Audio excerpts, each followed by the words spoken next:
Hello everyone, welcome back to my review channel. I got another movie review today, and if you're a new subscriber, then I'm going to let you in on what I'm doing. I've been doing these older movies from these box sets. It's like 100 movies, old from like between the 20s, 30s, 40s, 50s, 60s, and 70s.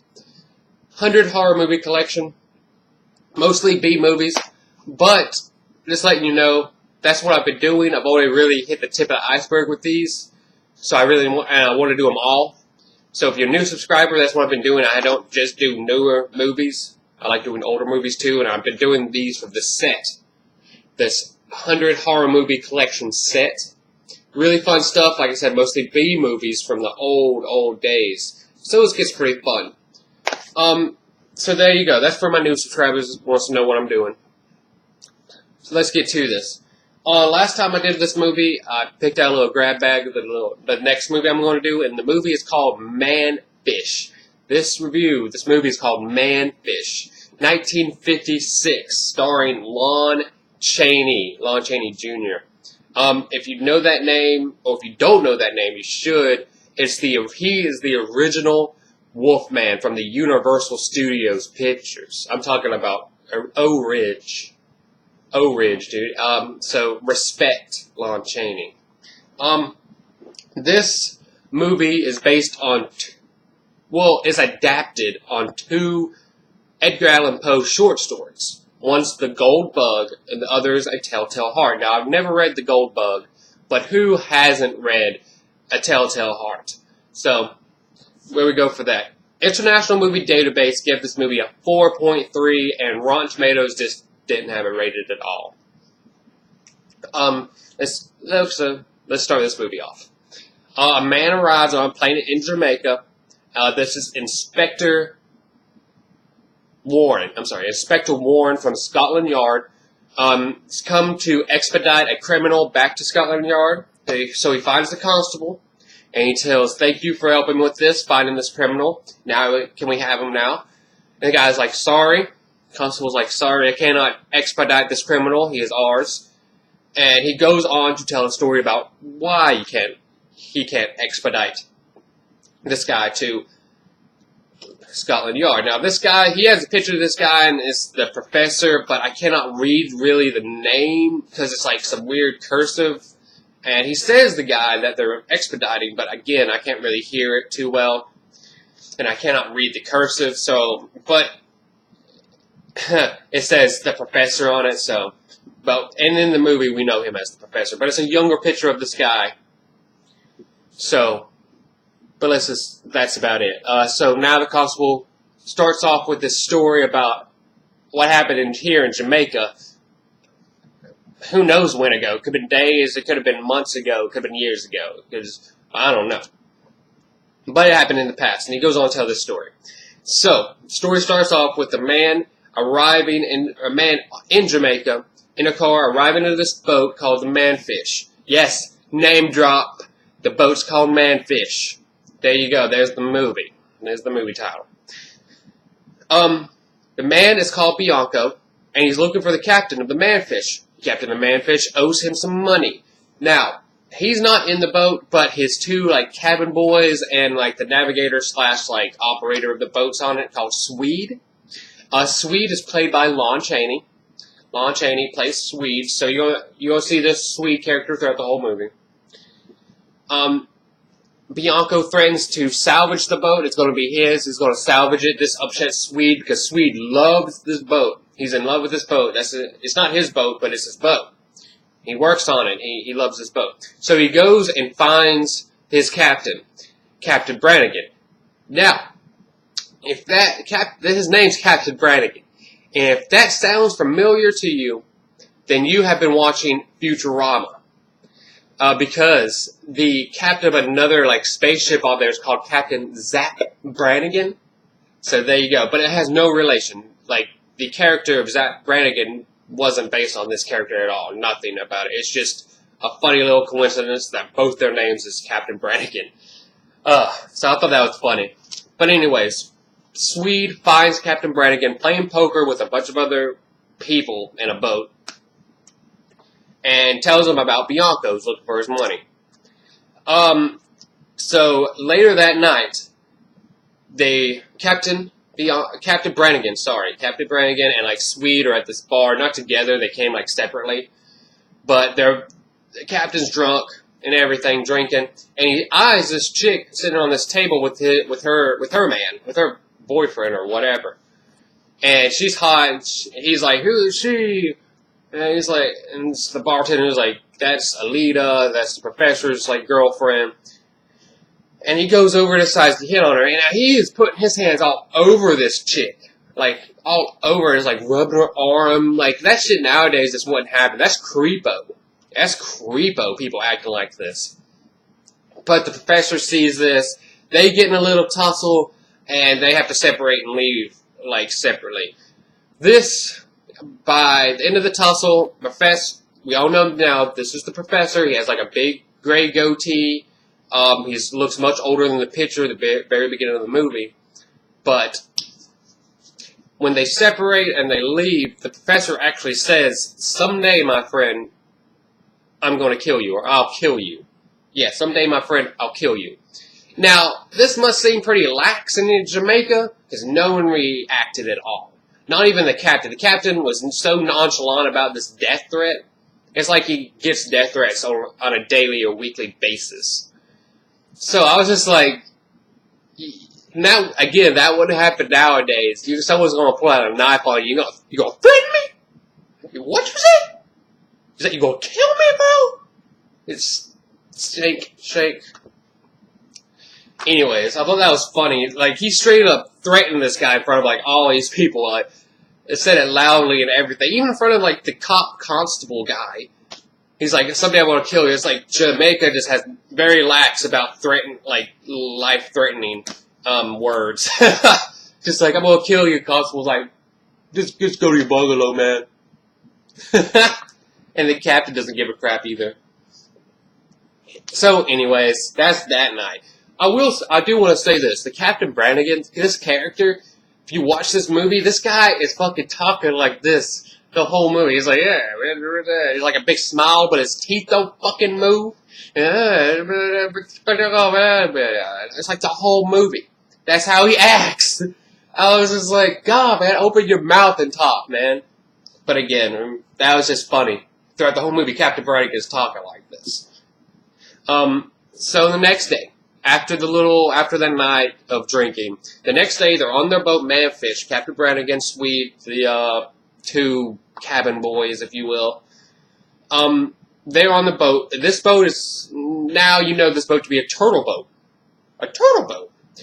And what they do back in the 50s, this was a thing in Jamaica and everything back in the 50s to catch turtles and sell them on shore.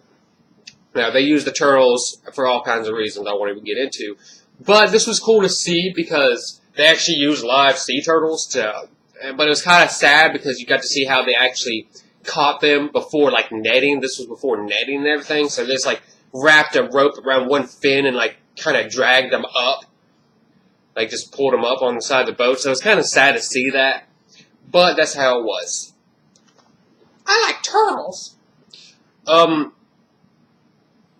While down looking in the sea, looking for sea turtles, a few of the cabin boys finds this skeleton holding on to this bottle, and they get scared coming ashore. The captain goes down there. I swear to God, one of the funny parts in this movie, the captain spears this shark with a, like, 3-spear trident. Just spears him like an Olympic champion underwater. I mean, this is a funny part too, because you see, obviously back then there wasn't really, there was a lot of safety concerns. You can't really have actors and a shark together. So it panned from like Captain Brannigan swimming, holding this trident, pan to just like a random ass photo of a shark, a random ass film of a shark just swimming around. And it's like Captain Brannigan swimming, and then the shark swimming. And it's like you never actually see a picture of them together or nothing. It was really funny. But when he throws this spear, he throws it underwater like it was nothing. He's just like, ugh, and then it's like the spear's just like chucked like a bullet through the water. I'm just like, dude, are you an Olympic champion about this spear chucking? It was the funniest thing I've seen. It's just in this movie because it's like, okay, you literally use the spear for like 50 miles an hour through the water and like hits this shark like an Olympic champion. That was funny. So, but while he's down there, the captain gets the bottle, and on board of the ship, he brings it on board of the ship and like breaks it open, and he finds this like paper wrapped around this gold ring. Now, you notice this gold ring looks like the same gold ring that the professor was wearing the night before. So later on, the captain gets some information about some people, and he goes to this different island to where the professor lives. And immediately, when he gets to this island, sees this hot chick from the night before, and instantly starts to like fondle over her again, and like instantly, pretty much. This is seen by the professor. The professor comes up and straight up shoves this chick back inside. He's like, get back inside. She doesn't move. He straight up shoves her, dude. He's like, get back inside. I was laughing, dude. I was like, wow, this guy, they call him a gentleman because he's like English, or he's not even English. No, yeah, I guess he is English. The professor.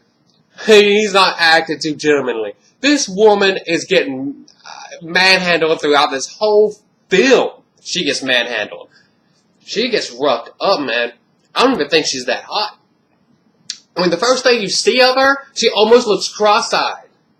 That's like the first thing you see of her. And that was really funny. I'm talking about really funny to see, like, because it's a black and white film, and when it shows the eyes, and they're like looking up like that, and like the camera angle just made her look cross-eyed as hell.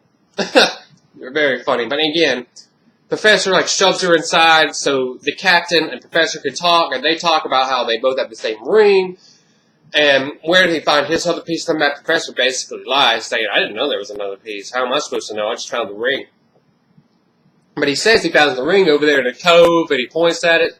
And then the next day, Captain Brannigan goes over there to look for it. And the next morning, Captain Brannigan goes to look in that cove. He puts on a scuba helmet, scuba outfit, which isn't much. It's just like he goes shirtless and has like, just an air tank and goggles. Flippers. But while diving here, he's noticed by the professor. The professor basically, again, dude, Brannigan is stupid because this guy just threatened him the night before. Threatened to kill him. And he wants to talk to this guy like nonchalant, like he didn't threaten him. It's like, Brannigan, you need to not be stupid and talk to this guy. But anyways, this is noticed by the professor. Professor takes up he brings a spear gun and goes diving for Brannigan. This is an old spear gun. This is like a single-shot spear gun where it's almost like a rubber band, and like you pull it back and it shoots. It looks like a toy, but that's all he had. So he goes diving, finds Brannigan. Brannigan sees him real quick when the professor shoots off this single-shot spear gun and misses. He's like, oh shit. Hiccups. I don't want to ruin this film with hiccuping. But when he misses, the professor just freaks out. He starts like, oh my god, he drops his spear gun in the water. They start like paddling back up to shore. Because the professor's like, oh god, I screwed it up. I couldn't even hit him with a spear gun. So they're fighting. They get actually out of the water, and they're still fighting each other. And down comes this chick, the professor's girlfriend. Down comes this chick with the other half of the map, saying, hey, she's saying, kill the professor. Kill him, kill him. You don't need him. Here's the other half of the map. Kill him, kill him. And I'm just like, bitch. Wow, dude. Everybody just wants to don't give a shit about life. Like, Professor's gonna kill this bitch. Alita's gonna kill, so doesn't give a shit about watching a murder go down. Everybody deserves to die, in my opinion. But, yeah, I mean, the Professor actually is able to save his own skin by saying, you need my help, you cannot read the map without me. I know how to read this, you can't even find shit without me. So he's able to save his own skin that way.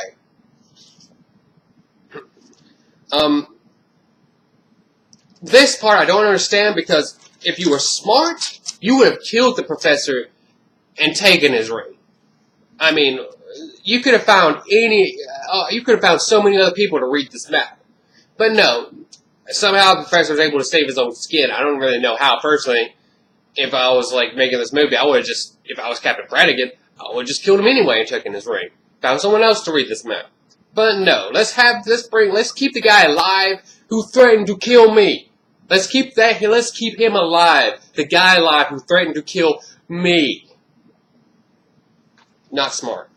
So, now they're all on the boat, the Manfish. Now they're all on the Manfish.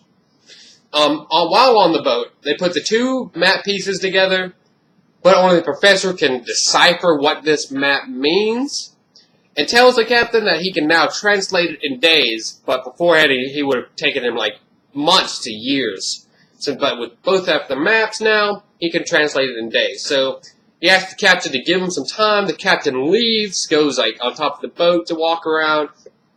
Later that day, the captain comes downstairs to check on him, and the professor, who is actually burning the map as a life insurance. Basically, he's like, now I have all the map information right here, and you need me.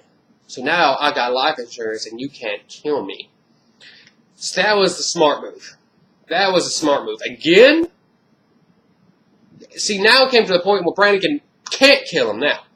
I would have, that was the dumbest part. Again, the dumbest thing to do is to leave this guy who threatened to kill me with the maps, both pieces, and just let him down there. Just leave him alone. Again, not smart on anyone's behalf. So, now, basically, the professor is leading the charge to find the treasure. Now, here we go. They find the treasure on this little piece of this island, different island. They find it there, but there is another map at the bottom of this treasure box. The booty. There's another map. Basically, you would again, the professor is able to save his own skin by saying, with this map, only I can decipher, and we can find the other boxes. There's two boxes. So, again, tried to save his own life. So now I have to find the other treasure. So the captain still needs the professor alive to fight him. They go back ashore to Jamaica to get like supplies of food. They give like Sweden like a bracelet or two to sell just for like money. So Alita and Swede go ashore and to find get cash from a couple gold bracelets, leaving the captain and the professor alone together. That's not a good idea.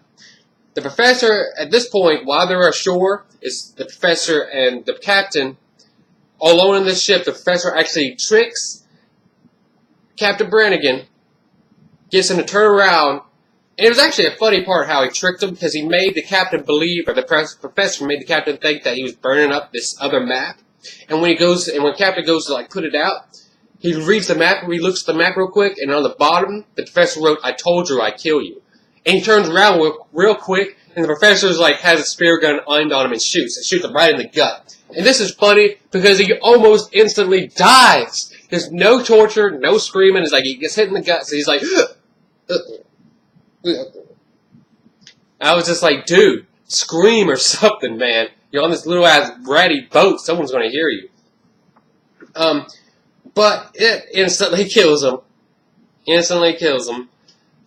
One thing I will say about this part, when you see the cutscene in this, Captain Brannigan is wearing a black t-shirt, like tight black t-shirt. But when he gets speared, he's wearing like another t-shirt over that black t-shirt, like a nice little dress shirt. So complete cutscene. They put another t-shirt on him. It's really funny to see that, because I had to rewind. I'm like, did that just happen? Yeah, literally, he has a black t-shirt on, and the moment he turns around, like, the scene where he turns around and gets speared, he has another t-shirt on over that. And that's the t-shirt you see for the rest of the film, or his dead body. So that was kind of funny. Shirt magically changes. So the professor's now trying to figure out how to dispose of his body before Swede and Alita get back. He ends up he ends up like throwing the body accidentally goes overboard, and he's like, oh, I can't bring this body back up. So he somehow ties a rope around his neck, and on the other end of the rope is like an air tank. So he drops the air tank down, which brings the body down to the bottom of the sea. They're really honest now. It should be known that they are ashore. They're at port right now, so it's not really going to be that deep anyway. Literally, his body, I mean, you watch his body sink, but seriously, though, he's still, like, very close to the top of to the shore. And it's really funny to think about that. He uses the air tank as an anchor to hold the body down. But the air tank is like a little hole in at the top, so bubbles start to come up. And the professor sees that, and he starts freaking out. This is where we get to the telltale heart of the story. So the bubble's coming up, and he literally thinks, you know, you can see it in his eyes. He's starting to freak out, thinking, oh my god, he's still alive down there, trying to breathe, and obviously he can't, he's drowning. So now this is freaking him out. Later that night, Swede and Lita come back, they ask for, where Captain Brannigan is, and the professor goes to tell a lie, saying he stole the money, and he ran away. What the professor did with the money is that he tied a rope against that one too and threw it overboard as well to make up this story, help his story go along. So now, the next day, out comes the constable, the Bianco guy, and they have like a deed for the boat now since like the captain's owed him so much money, he's basically getting the boat. And they're looking for the captain. Swede doesn't know where he is, neither does Lita. And Professor's like still kind of freaking out, seeing the bubbles coming up from the water. And he keeps looking down there like an idiot. Because everybody's like, where is he, Professor? Where's the captain? And he's like, he keeps doing this, he keeps doing this. He's like,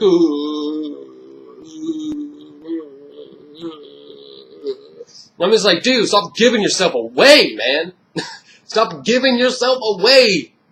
These guys are complete idiots. They can't see what's 2 feet below the shore. You're stupid. You're giving yourself away. So Swede's like up in his face, like, what's wrong with you? And he keeps the professor's like, obviously like looking at what he's done. And Swede's like taking off his shirt. He's about to jump in. And the professor's like, he's not down there. I'm telling you, he's left. He's not. What are you doing, Swede? Swede jumps in, sees the dead body, and he like pretty much pulls it back up, saying, "There's the captain's down there." And so they immediately arrest the professor, arrest him off, pull him back to jail. Happy ending. Swede gives Bianco the rest of the money that the captain owes him. And based from like the jewelry that they just stole and everything, and in return, Bianco gives the deed to Swede. He's like, "Here you go. This is yours. The boat's yours now. The Manfish is yours." And this very happy ending. Now Swede gets the boat. The professor is arrested for murder, staying on this island. And that's why they can't extradite the professor, because he's already been jailed, I guess, for murder for here. So there you go. Very, very B-movie type right here. Just a few funny things. Just watching that film was hilarious. The way Captain Brannigan talks like this all the time. He has to talk to everybody with his mouth, with his teeth closed, and he's like talking, and just like Alita being cross-eyed, the stupid spear against the shark. I mean, it's all funny. I guess probably the coolest, and the dummy that they made for Captain Brannigan, when they had to, like, pull a body down to the bottom of the little ocean, was really a good little dummy. It's probably one of the best props in this movie. But again, there you go. Very, very funny stuff. Again, doing movies from these horror movie classics. There's that movie. Let's see what's going to be on next week. This is my grab bag. For the rest of the movies, got a bunch of movies in here. I don't know what I'm going to do next.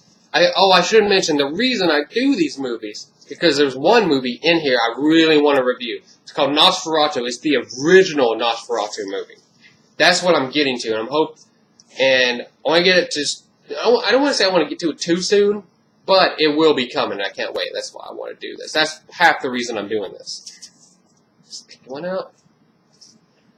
Okay. All right, we got a movie from 1961 to do next. Don't want to. You'll see what that is next time.